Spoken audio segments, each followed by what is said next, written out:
Bismillahirrahmanirrahim. Assalamualaikum warahmatullahi wabarakatuh. Alhamdulillah, alhamdulillahilladzi ja'ala qulubil mu'minina sakinah wa alqa fiha mawaddah wa rahmah. Ashhadu an la ilaha illallah wahdahu la syarika lah wa ashhadu anna Muhammadan abduhu wa rasulah la nabiyya ba'dah. Allahumma shalli ala sayyidina Muhammad alladzi indahu uswatun hasanah wa ala alihi wa sahbihi dawin nufusi zakiyah amma ba'd. Faqad qala Allah ta'ala fi kitabil Qur'anil Karim, a'udzu billahi minasy syaithanir rajim. Bismillahirrahmanirrahim. Rabbi sahri sadri wa yassir li amri wahlul 'uqdatam min lisani yafqahu qawli. Shadaqallahul azim al-ayah.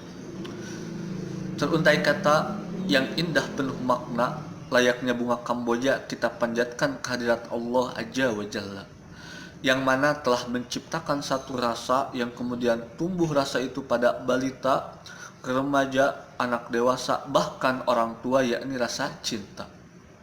Lantunan puji semerbak harum bunga melati kita panjatkan kehadirat ilahi Robbi, yang mana telah menanamkan rasa cinta itu dalam qalbi. Salawat serta salam marilah kita senandungkan kepada baginda alam, Nabi pendobrak kebatilan tanpa pemberontakan, pengikis kemusyrikan tanpa kemunafikan, yang mengubah dari zaman jahiliyah ke zaman moderniyah, yang mengubah dari zaman ontak ke zaman Toyota, bahkan mengubah dari zaman Khalifah Utsman bin Affan ke zaman seorang pria yang paling tampan, yakni Cecep Muhammad Ridwan, yakni Habibi wa Habibana wa Maulana Muhammad sallallahu alaihi wasallam. Tak lupa kepada keluarganya, para sahabatnya, tabi'an dan tabi'atnya, mudah-mudahan sampai kepada kita selaku umatnya, amin ya Allah ya rabbal alamin. Alhamdulillah, di tengah pandemi yang melanda negara tercinta ini, kita masih bertatap muka walaupun melalui media sosial, walaupun melalui jaringan, walaupun melalui teknologi.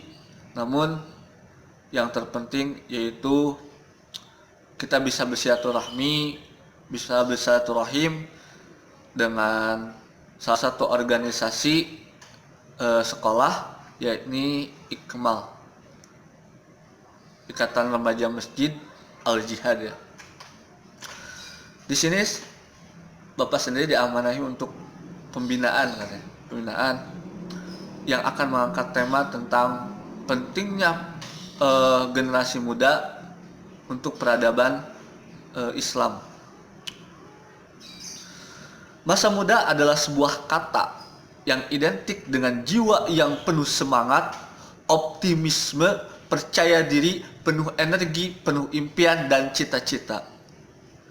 Dan pemuda di setiap zaman dan ruang yang merupakan ujung tombak yang memiliki peran dan andil besar dalam Islam. Bahkan Bung Karno pun pernah menggemakan sebuah quotes, beri aku 1000 orang tua, niscaya akan aku cabut Semeru dari akarnya. Beri aku 10 pemuda, niscaya akan aku guncangkan dunia. Dan beri aku kepastian, maka akan aku guncangkan hatimu. Cia, yang terakhir bukan termasuk quote dari beliau ya. Lalu apa saja pengaruh pemuda dalam peradaban Islam? Yang pertama, pemuda bagaikan generator. Sebuah generator yang memiliki medan magnet yang bergerak kencang maupun pergerakan roda-roda sehingga dapat berputar dengan baik, menggitari jalan-jalan kehidupan. Jadi jiwa pemuda ini dalam Islam itu sangat penting sebagai generator, sebagai penggerak.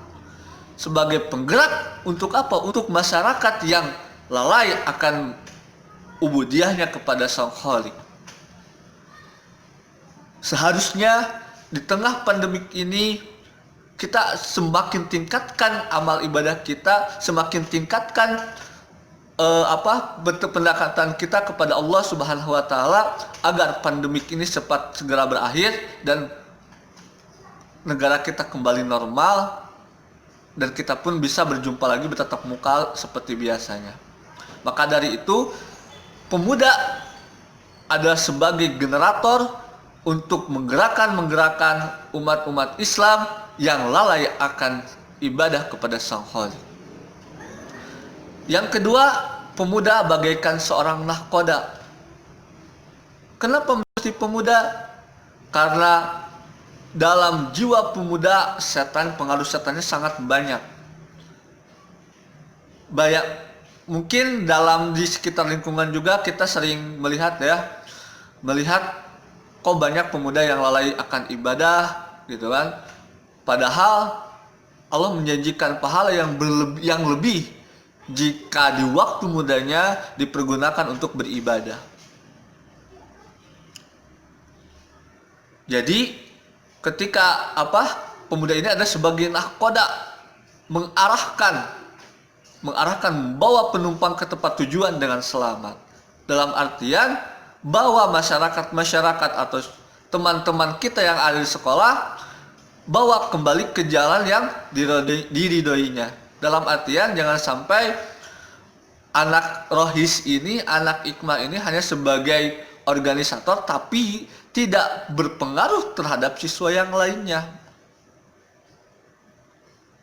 Dalam artian sebagai seorang pemuda, sebagai anggota ikma, sebagai anggota rohisnya di sekolah, maka dari itu berikan contoh yang baik kepada kawan-kawannya, kepada teman-temannya, kepada sahabatnya agar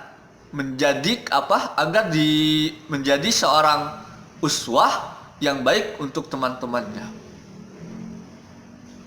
Apabila ada temannya yang salah jalan, arahkan. Jangan sampai bodoh amat kepada teman. Karena ketika kita bodoh amat terhadap teman, itu akan menjadi pertanggungjawaban kelak di akhirat nanti. Teman kita akan meminta pertanggungjawabannya. Kenapa waktu semasa hidup kamu gak mengajak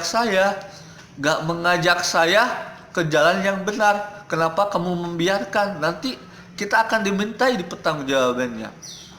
Tapi apabila kalau misalkan kita sudah mengingatkannya, sudah mengajaknya, tapi teman kita itu tetap hare-hare, tetap bodoh amat, ya kita pasrahkan aja kepada Allah Subhanahu wa taala. Yang penting kita sudah berikhtiar bahwasanya kita sebagai pemuda bagaikan seorang nahkoda yang ingin menyelamatkan teman kita ke jalan yang benar. Maka dari itu perbanyak baca Al-Quran, perbanyak ikut pengajian. Jangan sampai kita seorang nahkoda kita pun ikut tersesat seperti itu.